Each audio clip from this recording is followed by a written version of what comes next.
I cannot believe that this is a true story. What, did you guys know about this before Michael came to you? Or, I mean, nobody could write a script in Hollywood to match this. No, he knew about it. I didn't. I read the script and I said, "There's no way that this is real." And then, of course, I read the newspaper articles and whatever information was available, and I said, "Yeah, these guys actually did this."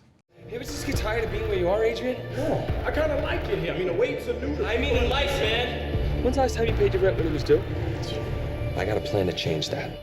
I knew about it because I lived down here at that time, so it was one of those things that rocked the city. Trial rocked the city. The mere fact that all this crazy stuff happened rocked the city. But here's the thing. He loves to say rock. You see that? See how I bring that up? Kind of rocked the city. All about him.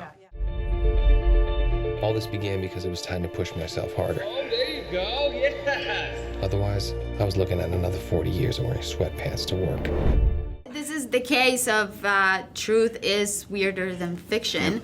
And when you watch the movie, the craziest, the most unbelievable parts are the actual parts that actually happened. You guys, okay, obviously buff like crazy, but do you approach the workout for this movie any differently than you did for anything else that you've done? Sure. In what way? Well, change my training around. Well, and the fact that, the character I play was just out of prison, served some time in prison, like a lot of those guys who are in prison, where all they do is work out. But there's a density to their muscle. There's an animal quality to their muscle that I wanted to have. And, not only that, but, when you're playing a character like this in the culture of bodybuilding, you want to make sure that you look the part. I love anytime I have to prepare physically for a role and kind of change my appearance. So, playing a bodybuilder, being fascinated with the world of bodybuilding when I was younger, and just finding it so interesting and so unique that I jumped at the opportunity. Mr. Doyle, are you currently using steroids? I think they messed me up. Don't worry, that's what we specialize in here.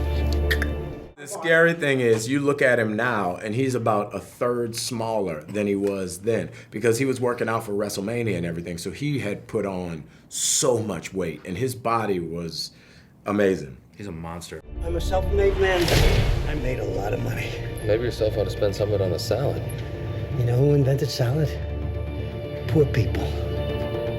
Intimidating doesn't really, that's an understatement. It's more like you start to feel like you're either of another species or of another sex.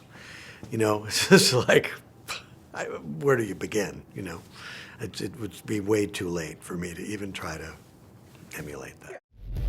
You just can't kidnap a guy and take his things. That's so illegal. Sure we can. Victor Kershaw is a criminal prick who deserves bad stuff to happen to him. I watched a lot of movies, Paul. I know what I'm doing. Those guys, man, all three of them, Wahlberg, Dwayne and Mackie, they're just at the best shape of their lives, the peak of their careers, physically and acting-wise, and it's just so great to work with the best. Who's a bigger diva, him or Ted?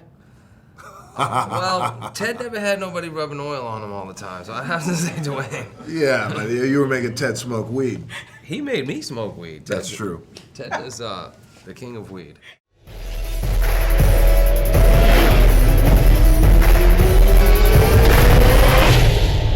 You said no violence. And I meant it when I said it, I swear to God. I cannot kill. Duly noted. Look, when this is over, we'll all go camping, all right? Okay.